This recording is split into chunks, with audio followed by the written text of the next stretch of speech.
خواتین و حضرات، جب کبھی بھی اسلام کے اوپر یا قرآن کے اوپر کوئی حملہ کیا گیا تو اللہ تبارک و تعالی نے اپنے منتخب کردہ بندوں میں ایسے لوگوں کو پیدا کیا جو باطل طاقتوں کو منہ توڑ جواب دے سکے۔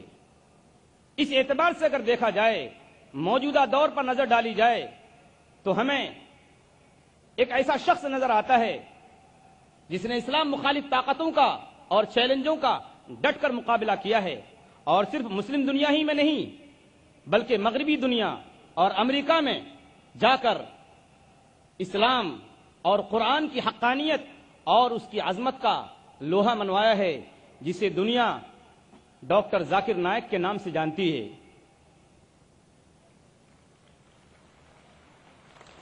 آج اس عظیم اسکالر، اس عظیم داعی اسلام اور اس عظیم مبلغ دین کو ہمیں بلاتے ہوئے خوشی محسوس ہو رہی ہے، اور ہم بجا طور پر کہہ سکتے ہیں کہ اللہ تبارک و تعالی جب کبھی بھی باطل سر اٹھاتا ہے تو اس کا سر کچلنے کے لیے اللہ تبارک و تعالی اہل حق میں سے کسی کو کھڑا کرتا ہے، کیونکہ اللہ کا فرمان ہے بل نقذف بالحق علی الباطل فیدمغه فاذا هو زاهق۔ جب ہم حق کی چوٹ باطل کے دماغ پر مارتے ہیں تو اس کا بھیجا نکل کر باہر آ جاتا ہے، اور تم جو یہ کہتے ہو کہ اسلام مٹ جائے گا، اسلام بے نام و نشان ہو جائے گا، اس کا نام لینے والا کوئی نہیں رہے گا، دھرتی کے اوپر اس کا کوئی اتباع کرنے والا اور پیروی کرنے والا نہیں رہے گا، تو تم بکواس کرتے ہو۔ اللہ نے وعدہ کیا ہے کہ اللہ تبارک و تعالیٰ اس دین کو، دین اسلام کو ہر پکے اور کچے گھر میں داخل کر کے رہے گا۔ تو میرے دوستو اور بزرگوں، اس تھوڑی سی تمہید کے بعد میں اس شعر کے ساتھ دعوت سخن دوں گا کہ ہم جسے چاہتے ہیں وہ بات ہی کچھ اور ہے، ہم جسے چاہتے ہیں وہ بات ہی کچھ اور ہے، عالم میں ہے تجھ سا لاکھ سہی تم مگر کہاں۔ میں دعوت سخن دیتا ہوں ڈاکٹر ذاکر نائک صاحب کو کہ تشریف لائیں اور اسلام سے متعلق غیر مسلموں کے شبہات اس عنوان پر اپنے خیالات کا اظہار فرمائیں۔ ڈاکٹر ذاکر نائک۔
جیسا کہ میں نے عرض کیا، خواتین و حضرات، ہماری یہ آج کی آخری نشست ہے، اور اس کا اختتام انشاءاللہ ہماری تمناؤں کے ساتھ، ہماری آرزوؤں کے ساتھ اور ہماری خواہشوں کے ساتھ انشاءاللہ امام کعبہ شیخ سعود الشریم حفظہ اللہ ان کی دعا پر ہماری یہ نشست آج کی ختم ہوگی۔ مجھے امید نہیں، یقین ہے کہ آپ سب حضرات صبر و سکون کے ساتھ دعا کے بعد یہاں سے تشریف لے کر جائیں گے۔ دوستوں اور بزرگوں، آپ نے جتنے مقررین سے اسلام اور امن کے بارے میں جو کچھ سنا اور جو پیغام آپ کو ملا ڈاکٹر ذاکر نائک صاحب کی زبانی، آپ اس پیغام کو عام کیجئے۔ ہم میں سے ہر مسلمان ذمہ دار ہے کہ وہ سچائی کے اس پیغام کو امن کے اس پیغام کو، شانتی کے اس پیغام کو اور اطمینان کے اس میسج کو پوری دنیا کے اندر پھیلائے۔ یہی ہمارا اور آپ کا مشن ہونا چاہیے، کیونکہ اللہ تبارک و تعالیٰ نے اسی وجہ سے ہم کو اور آپ کو سب سے بہترین امت کا ٹائٹل دیا ہے کہ تم سب سے بہترین جماعت ہو، بہترین امت ہو جو لوگوں کے لیے نکالی گئی ہو۔ تمہارا کام یہ ہے کہ حق کا پرچار کرو، حق کی تبلیغ کرو، حق کو عام کرو اور حق کو لوگوں تک پہنچاؤ، اور جو بات غلط ہے ان کو ختم کرو، اور تم ایک اللہ پر ایمان رکھو۔ اس لیے ہم میں سے ہر شخص کی، ہر مسلمان مرد کی، ہر مسلمان عورت کی، ہر مسلمان بھائی اور ہر مسلمان بہن کی یہ دینی ذمہ داری ہے کہ وہ امن کے اس پیغام کو، امن کے اس میسج کو دنیا والوں تک پہنچائے، اپنے رشتہ داروں میں، اپنے بھائیوں میں، اپنے غیر مسلم پڑوسیوں میں، اور حتیٰ کہ زمین کے اوپر تمام جگہوں پر ہم کو پھیل کر امن کا یہ پیغام عام کرنے کی کوشش کرنی چاہیے۔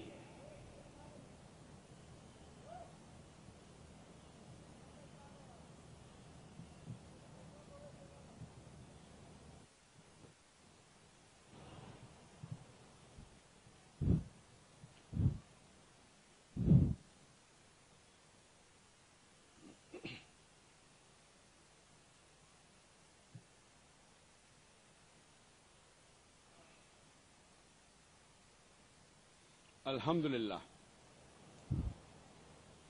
الحمدللہ والصلاة والسلام علی رسول اللہ وعلی آلہ وصحبہ اجمعین، اما بعد، اعوذ باللہ من الشیطان الرجیم، بسم اللہ الرحمن الرحیم۔ کنتم خیر امۃ اخرجت للناس تأمرون بالمعروف وتنہون عن المنکر وتؤمنون باللہ، رب اشرح لی صدری ویسر لی امری واحلل عقدۃ من لسانی یفقہوا قولی۔ میرے محترم بزرگوں، میرے عزیز بھائیوں اور بہنوں، اور پیس ٹی وی پہ لائیو دیکھنے والے کروڑوں ناظرین، السلام علیکم ورحمۃ اللہ وبرکاتہ۔ جیسے آپ جانتے ہیں کہ میں اکثر تقریر انگریزی میں کرتا ہوں، چند موقع پہ کوشش کرتا ہوں کچھ بات اردو یا ہندی میں کہوں، کیونکہ میری تعلیم انگریزی میں ہوئی ہے، ظاہر ہے کہ اس اردو یا ہندی تقریر میں غلطیاں کروں گا، اسی لیے تقریر کے آغاز کے پہلے میں آپ سب سے معذرت چاہتا ہوں اور امید رکھتا ہوں کہ آپ میرے ان غلطیوں کو نظر انداز کریں گے اور میرے تقریر کے پیغام پہ توجہ دیں گے۔ آج کے تقریر کا موضوع ہے اسلام کے متعلق غلط فہمیاں، اسلام کے متعلق غیر مسلمانوں کے شبہات۔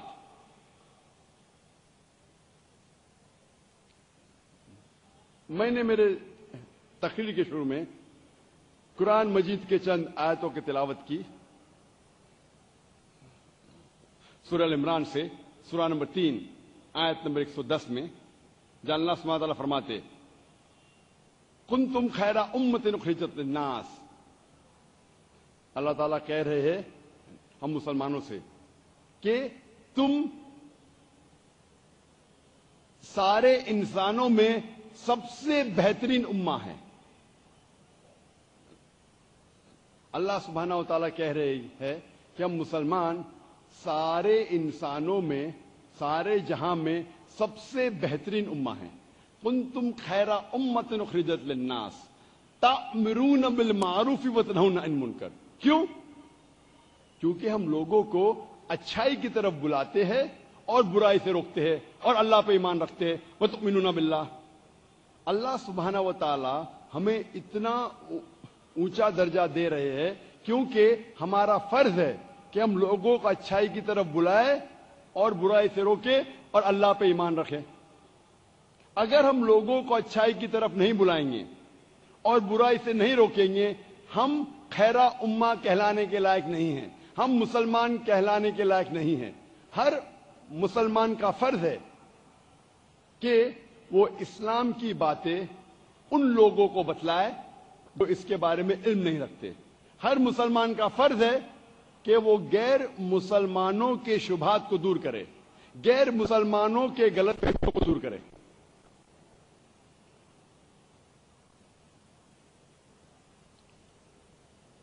جب مسلمان غیر مسلموں سے اسلام کے بارے میں پرچار کرتے ہیں یا اسلام کی دعوت دیتے ہیں، اکثر وہ اسلام کی اچھائیاں بیان کرتے ہیں. اکثر مسلمان 20، 50، 100 اچھائیاں اسلام کے بارے میں بیان کرتے ہیں. اگر ہم مان بھی لیں کہ وہ غیر مسلم ان 50 یا 100 اچھائیوں کو قبول کرتا ہے، پھر بھی اس کے دماغ کے پیچھے کچھ باتیں کھٹکتی ہے. وہ مسلمان کہتا ہے ہو سکتا ہے کہ یہ 50 یا 100 چیزیں اسلام میں اچھا ہے یا اچھائیاں اسلام میں ہیں، لیکن تم وہی مسلمان ہیں جو ٹیررسٹ ہے. تم وہی مسلمان ہیں جو فنڈامنٹلسٹ ہے. تم ہی وہ مسلمان ہیں جو اپنے مذہب کو تلوار کے زور پر پھیلایا. تم ہی وہ مسلم ہیں جو ایک سے زیادہ بیویاں رکھتے ہیں. تم ہی وہ مسلمان ہیں جو خواتین کو حجاب میں رکھنے کے بعد ذلیل کرتے ہیں. یہ چند شبہات، یہ چند غلط فہمیاں غیر مسلم کو اسلام کی اچھائیاں قبول کرنے سے روکتی ہے. اسی لیے جب بھی میں کبھی بھی غیر مسلم سے ملتا ہوں اور اسلام کی دعوت پیش کرتا ہوں، سب سے پہلے میں ان سے سوال یہ پوچھتا ہوں کہ آپ کو اسلام سے کیا شکایت ہے؟ آپ کا جو بھی علم اسلام کے بارے میں صحیح یا غلط، جو کچھ علم آپ کو اسلام کے بارے میں ہے، میں جاننا چاہتا ہوں کہ آپ کو اسلام کے بارے میں کیا غلط لگتا ہے، آپ کو اسلام سے کیا شکایت ہے. اچھی باتوں کو دور رکھو. آپ کو اسلام سے کیا شکایت ہے؟ اور جب میں اسے مطمئن کرتا ہوں اور میں کہتا ہوں کہ آپ اسلام کے خلاف جو کہنا چاہتے کہہ سکتے، چاہے اسلام کے خلاف، قرآن کے خلاف، آپ مجھے یہ کہیے آپ کو اسلام سے کیا شکایت ہے. اور جب میں انہیں مطمئن کرتا ہوں کہ وہ آرام سے جو کچھ کہنا چاہتے اسلام کے خلاف کہہ سکتے، پھر وہ غیر مسلم 3 یا 4 سوالات کرتا ہے اسلام کے بارے میں. میرا جو تجربہ ہے پچھلے 20 سالوں میں دعوتی میدان میں، مجھے یہ انداز ہوا کہ غیر مسلمانوں کی تقریباً 20 شبہات ہیں، 20 غلط فہمیاں ہیں، 20 بہت عام سوالات ہیں. اور جب بھی کوئی غیر مسلم 3 یا 4 سوال کرتا ہے اسلام کے متعلق یا اسلام کے خلاف، اکثر یہ 20 غلط فہمیوں کے درمیان ہوتا ہے، یہ 20 شبہات میں سے ہوتا ہے. اگر ہر مسلم یہ 20 غلط فہمیوں کا جواب قرآن و حدیث کی روشنی میں، دیگر مذہبی کتابوں کی روشنی میں، سائنس اور ٹیکنالوجی کی روشنی میں، وتھ ریزن، لاجک اور سائنس کے ساتھ اگر اس کے جواب کو یاد کرتا ہے اور غیر مسلمانوں کو بتاتا ہے، چاہے آپ وہ غیر مسلم کو مسلم نہ بنا سکے، لیکن کم از کم اس کے دل میں جو کرواہٹ ہے، جو شکایت ہے اسلام کے خلاف، جو زہر ہے اسلام کے خلاف، کم از کم اس کو تو آپ نکال سکیں گے. کیونکہ ایک فلسفی ہے، when the cup is empty you first empty the cup. اگر کپ فل ہے، بھرا ہوا ہے، اب پانی ڈالیں گے پانی بہہ جائے گا. اگر ایک غیر مسلم کا ذہن اسلام کے خلاف زہر سے بھرا ہوا ہے، آپ کچھ بھی اچھائی کہیں گے اس پہ اثر نہیں ہوگا. پہلے اس زہر کو باہر نکالو. 100 کے بدلے 10 اچھی چیز کہیں گے